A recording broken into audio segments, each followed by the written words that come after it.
ইনশাআল্লাহ শরবত যে দিল আল্লাহ তার রহমত নাযিল করুক। আল্লাহ খুব ভালো জিনিস ব্যবস্থা করছে।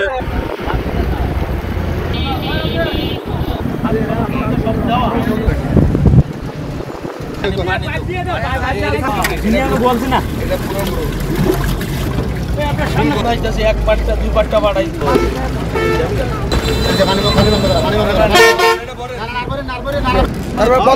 বোতল ঢুকাও এক সাইড থেকে।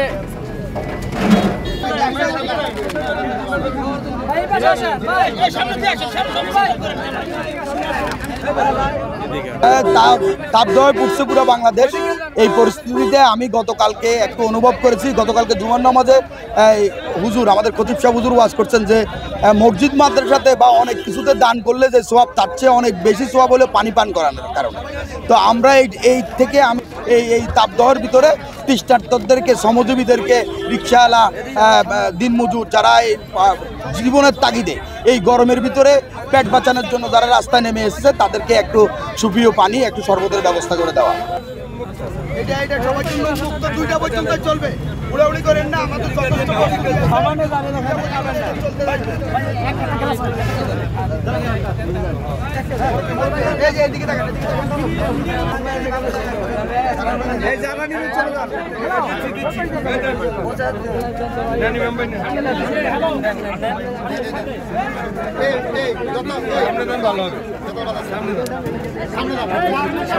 তরমুজ, আনারস, আপেল, ট্যাং, তারপর আপনার কোকমা, বরফ, চিনি, এগুলো দিয়ে আমরা লেবু, এগুলো দিয়ে মোটামুটি শরবতটা তৈরি করছি।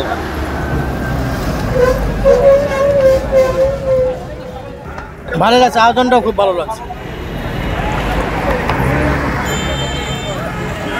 আমি গাড়ি চালা, গাড়ির স্টাফ, মানে সর্ব এই আয়োজনটা কত হয় না, এখানেই প্রথম পাইলাম।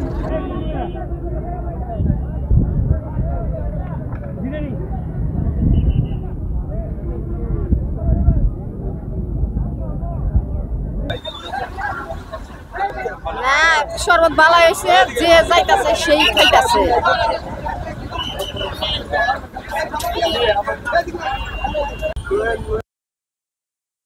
পক্ষ থেকে ঠিক আছে, সবাই খাওয়াইতেছে, এখন সবাই খুশি। আলহামদুলিল্লাহ অনেক ভালো। ওকে, থ্যাংক ইউ ভেরি মাচ।